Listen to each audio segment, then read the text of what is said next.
I often think about why in some families parents and children build close relationships and children respect their parents, while in other families, on the contrary, children treat their parents with disrespect, without any honor, sometimes even coldly and rudely.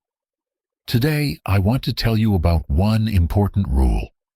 If you realize it and follow it, you will forever ensure respect from your children, no matter how old they are.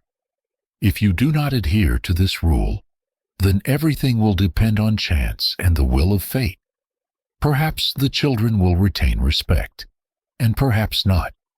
I believe that in such matters it is not worth taking risks, because in addition to the respect that children can give to parents, you need to understand that a destructive relationship between a parent and a child also affects the child. That is, problems arise on both sides. Subscribe to my channel and write in the comments what kind of relationship you have with your children. In the next videos, I will try to help you with your situation. And if everything is fine with you in your relationship, write how you achieved such an ideal. I really want to believe that after my recommendation, every father and every mother will think about whether it is worth building relationships with a child the way they imagine it, or whether it is better to pay attention to statistics, to the nature of interaction between parents and children, to the hierarchy of these relationships, and only then make decisions.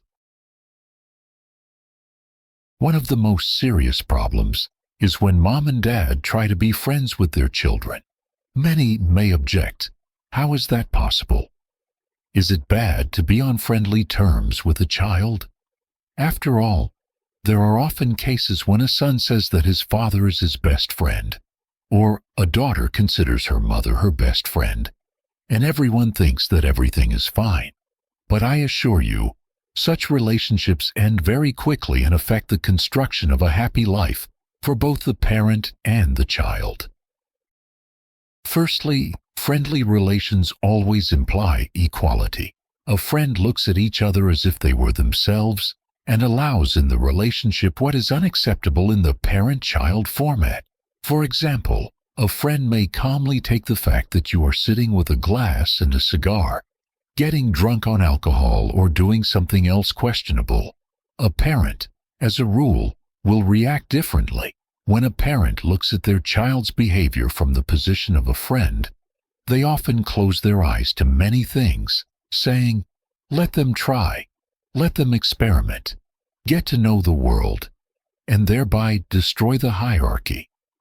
As soon as you become a friend to your child, you stop being a parent to them. This short formulation contains the whole meaning.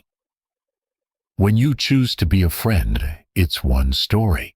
When you choose to be a parent, it's a completely different story.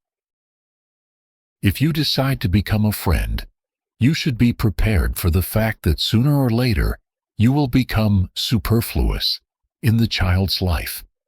Many parents, believing that they are friends with their children, do not understand what this looks like in reality. Friendship knows no boundaries of personal space. Friends allow themselves a lot: jokes, sarcasm, behavior that is far from etiquette. And some parents, especially mothers, begin to discuss too personal details of their lives with their daughters or sons, and vice versa.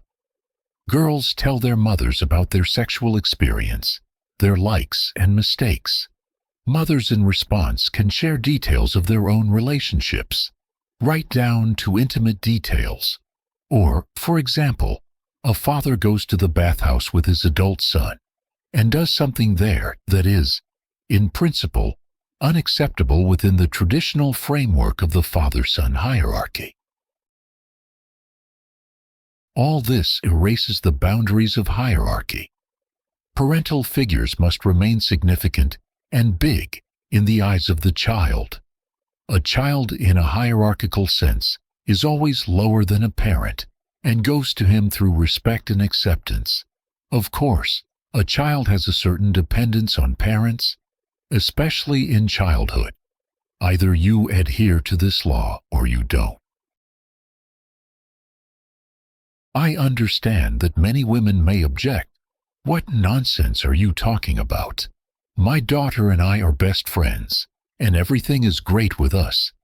But let's ask ourselves, what is the degree of your real happiness, your personal life, your satisfaction? Honestly, I am sure that only 1% of all those who build friendly relationships with their children can call themselves a truly happy woman or mother. The rest are most often lonely women with low self-esteem, who have not realized themselves either in their personal life or in any business, and who have found an outlet in friendship with their children. A simple example: a mother could not build a happy relationship with a man. She was left alone and put all her strength, love, and attention into her daughter. When the daughter grows up, she needs to be let go so that she can separate from her mother and build her own relationships. But it is difficult for a mother to do this, because her daughter has become the only source of her happiness and joy. A mother can unconsciously immerse her child in overprotection, form irresponsibility and lack of willpower in him, or instill in him principles that will not allow him to realize himself in adult life. And if the daughter still leaves home and tries to build a relationship, the mother begins to remind her of herself and hold her daughter back through criticism, resentment, aggression, judgments. This guy is not right for you, that one is bad, and so on. When you become a friend to your child, you have largely signed his sentence to misfortune. Why? Because looking at a mother or father who is not realized, the child begins to be embarrassed to be happy and successful, so as not to offend his friend. Many girls are afraid to show their mother how much they earn. They are afraid to demonstrate their success and independence, so as not to hurt the feelings of the mother, who is perceived not as a parent, but as a friend. In the right hierarchy, where there is a parent on top and a child on the bottom, a son or daughter is not embarrassed to be successful, even if mom and dad have not achieved great heights.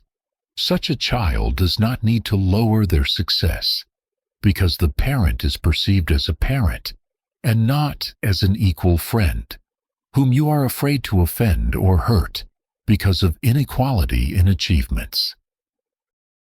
Draw your own conclusions.